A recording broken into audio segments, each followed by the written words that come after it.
Good morning, sports fans. That's right. It's week 16 in the NFL. 2 more weeks to go, and that playoff picture is taking shape. We've got 3 games in the books already, and we are going to talk about staying healthy, who can last the longest, and who's booking vacations already. And, of course, the picks. It's Fourth and Funny. Let's go.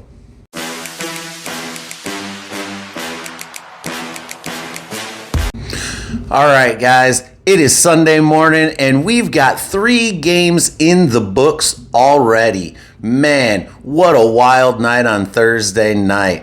Man, Seattle taking on the Rams on a short week after that win over the Lions on Sunday. It came down. It was one of those rare Thursday games that was actually really exciting to watch. A lot of offense. Seattle, man, what a comeback in that game. That was wild.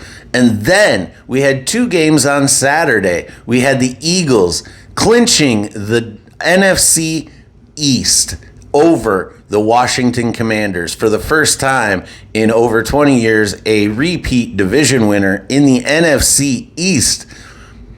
Are the Eagles really getting it on track at the right time? Are they really starting to hum? Were those early season woes just early season woes, and they've finally gotten back on track? We'll see. Playoffs are coming, and they're locked in. And then the nightcap, a game that was important to me as a Lions fan, was the Packers taking on Chicago Bears in Chicago. And this game did not go the way I wanted it to go. Although the Bears, this game, I'm going to admit, looked like it was going to be one of those boring games and just not that fun to watch. Turns out that game, wow, walk-off win for the Bears. Ben Johnson really has turned the Bears around this year, and that game was a real problem for me. That game probably may have just ended the Lions' season with a chance at the playoffs, because now they have to face the Bears. They do have to go 3-0 down the stretch with some help. But we'll talk about that more when we talk about teams that have already booked their vacations. All right, guys, those 3 games are already in the books. Man, that was a great start to week 16 in the NFL. Next, let's talk about some late season injuries. Man, last week we had some really big players go down with some really rough injuries, and that is going to kind of shape the rest of the season for some of these teams. With Patrick Mahomes losing to the last week, I forgot who they played. With Kansas City losing last week, they are out of the playoffs for the first time in 9 years and the first time in Patrick Mahomes' career. But that ACL injury that he sustained is also a major blow with him being out. They've packed it in. They've got to be. There's nothing left for them to play this year. Patrick's out. It's going to be a rough 2 weeks for them. They're just looking to keep players healthy and move on. And then the other big player last week that went down with a major injury for a playoff team is Micah Parsons with the same knee injury. Late in the season, these players are really humming. Guys, they've taken, this is week 16, 15 games in the books. You got 1 bye week. That's it. That's a long season. Hockey is probably the most comparable as far as impact, and that's an 80-some game season, 82 games. These guys are doing it for 16 and breaking down quickly. But man, even Daniel Jones a couple weeks ago, late season injury, non-contact. That was the big problem for these 3 injuries. They were all non-contact, which is scary. when it's like that. As much as contact injuries can be a broken bone and things of that nature, those non-contacts are the worst because there's nothing you could do to prevent it. You're doing your natural movements and your body just gives out on you. But let's see. Those were some big injuries to the big key players that really impacted the playoff race this year. And unfortunately, Kansas City's out. Green Bay's still fighting. And Indy by a thread. All right, guys. What do you think? Who's going to outlast in this season? Who can withstand the injuries? Let's find out. Now, if you're a fan of the NBA, you will have heard the term load management. You don't hear that in the NFL. That's just not. You'll hear things like snap count or watching his reps, things like that. As we get late in the season, who can last the longest? These teams are beat up. Here in Detroit, you see things on the injury report, which I think gets bent a little bit this time of year because you'll see a lot of guys on there where they did not participate in practice. They're banged up, shoulder, toe. Frank Ragnow, Taylor Decker are always on the injury report. Now, that doesn't mean that they're not in the facility getting treatment, or it's not like a sick day. They called in sick and they just sit at home on the couch. The coaches know that these are these players and they're in coordination with resting their bodies.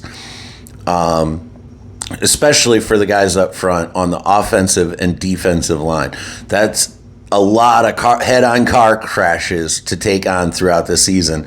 So limiting those bumps and bruises and just re-aggravating those pains from game day is something that you'll see a lot in the NFL coming down the stretch as these teams try to stay healthy and play those extra games in January and February, hoping to lift that Lombardi trophy.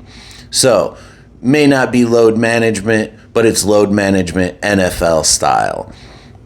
You see it throughout the league, and that's why clinching playoff spots and the division early is key for a lot of these teams, because then you can rest your players coming down the stretch, get them healthy, especially those linemen.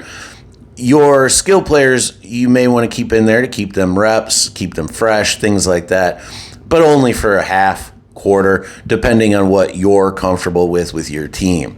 I like to see the starters at least stay mentally focused and take some game action. It was one big thing I took away from the preseason is that's why week 1, 2, and 3 sometimes look awfully rough at the beginning of the years because they're not ready. But load management in the NFL, what do you think about it? Do you agree with the way these teams take their approach? Vacations booked. All right, guys, man, after Philly claimed the NFC East title last night, that has now eliminated the Dallas Cowboys from playoff contention. They are just the latest team to start looking at booking their vacation plans for the holiday offseason. And I'll tell you what, that list is getting longer and longer as we're in week 16. There's a lot of elimination scenarios, but there's teams that have already got their vacations booked, such as teams like Tennessee, New Orleans, the Jets. They got those early bird specials and probably booked back in October. So there's a lot of elimination scenarios this week, guys. There's a lot of big key games. Some of these teams are really fighting for their playoff lives, like the Detroit Lions taking on the Pittsburgh Steelers today, which is a very, very big game for the playoffs. Both teams in separate conferences looking to take steps to avoid booking that early vacation. There's a whole list of games this week, and let's get into them in the picks. Let's do it. All right, guys, let's get into the picks. This is my favorite portion of the show. Last week, I went 8-5, which puts me at a season total of 102 and 60. That's a pretty good winning percentage. Still not good enough to take my money. wait, what money? To Vegas. Maybe a nickel or two. But we'll see. Let's talk about the early games. We've got in the 1 o'clock window, we've got Buffalo taking on Cleveland. I think Buffalo is really going to handle this team. Cleveland, one of those teams that has their vacations already booked. Myles Garrett is looking to get those sacks to break the record held by Michael Strahan. I believe he is 2 sacks away at this point. He may just get those today with a scrambling Josh Allen in the backfield, but give me Buffalo to take this one. Then we've got Kansas City taking on Tennessee. For what? Neither team has anything to play for. Tennessee has really just been trying to figure out what and who they are, playing under an interim coach, just running out the clock. Give me Kansas City, even with a backup quarterback in this game. Then we've got Cincinnati taking on Miami.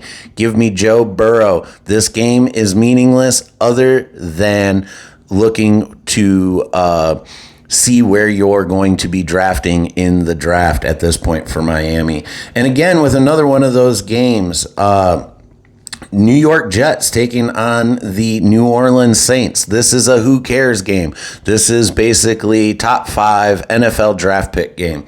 Give me the Jets in this one. Then we've got Minnesota taking on the G-Men. And after last week's performance, let's see if McCarthy can lead the Vikings to another win over the G-Men.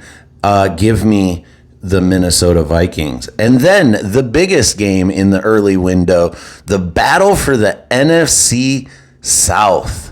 Tampa Bay taking on the Carolina Panthers. Who saw this coming? Nobody.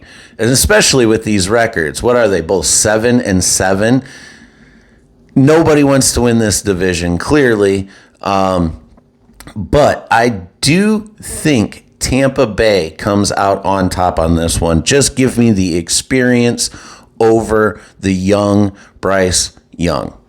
Then we move to the 4 o'clock window where we've got Jacksonville taking on Denver. Denver should roll. They've got one of the best defenses in the NFL, and they've got Bo Nix on the other side and a great running game to go with it. Give me Denver.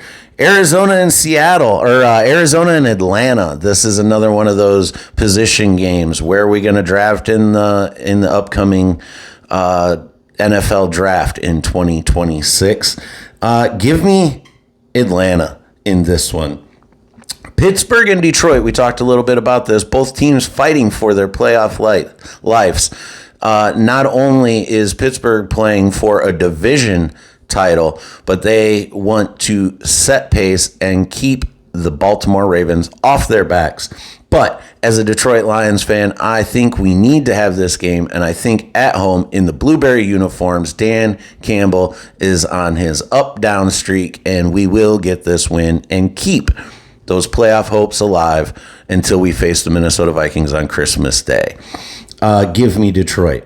Then we've got the Raiders traveling to Houston to take on the Texans. Give me the Texans in this one. I think they're really going to start to separate and show that they are a force in that AFC playoff picture.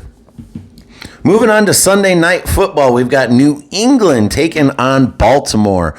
Man, Pittsburgh, depending on what happens earlier in the day, is really going to be hoping that New England can do them a favor and take out Baltimore. And I think they will. Give me New England over Baltimore. And then on Monday Night Football, we've got San Francisco taking on Old Man Rivers and the Colts. This is not even going to be close. I feel like the San Francisco 49ers are just going to end the Indianapolis Colts season. I don't think Phillip Rivers is up to the task of a team of that caliber, though he did take the Seattle Seahawks to the edge the week before. I could be wrong, but we'll see. Give me San Francisco in that one. All right, guys, that's been the picks. The playoff picture is really taking shape. We'll see what happens after these games. We've got 3 games coming up on Christmas Day. I'll be back earlier in the week to preview those and give you my thoughts. That's been Fourth and Funny for Week 16. See you next time.